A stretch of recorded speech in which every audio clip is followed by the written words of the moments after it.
Joanna, mag-usap na tayo. Well, I don't talk to stinky people. Kasi baka mamaya may dala ka palang taga dyan, tapos may invest mo pa yung resto ko. Alam kong ikaw may gawa nun.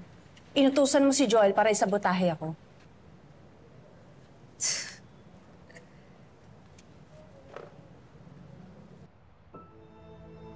Hindi mo na matiyadin na yan. Kitang-kita na magkausap kayo.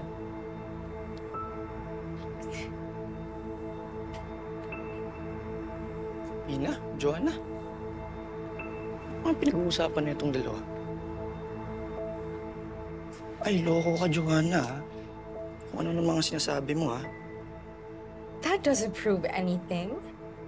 Ayan, o. Narinig yan? Oh, kayo nang humusga kung sinong paniniwalaan nyo. Eh kung sabihin ko sa'yo na yung staff mo ay nag-a-apply sa resto ko. Sinungaling.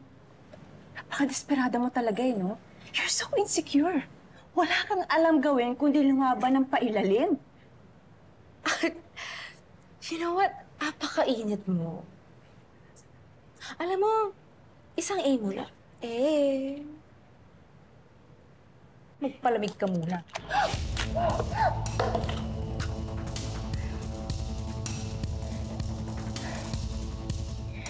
Sobra ka na talaga.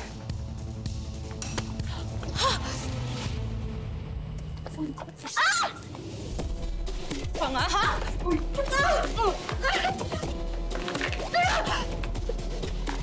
Loko ka, Joanna. Napaka-warfik talaga nito. Tulungan ko muna kaibigan ko. Ano, ha? Ikaw mo! Tinulungan mo ako! Umalis na tayo, mga dugyot! Hoy! Kayo, mga luslus mo, ha? Mga buhanga mo, kayong kadiri, mga ugaling, imburnal! Kahit ilang beses mo pa akong pabagsakin, lalaban ako. At one day, magsisisihan mo lahat ng ginawa mo.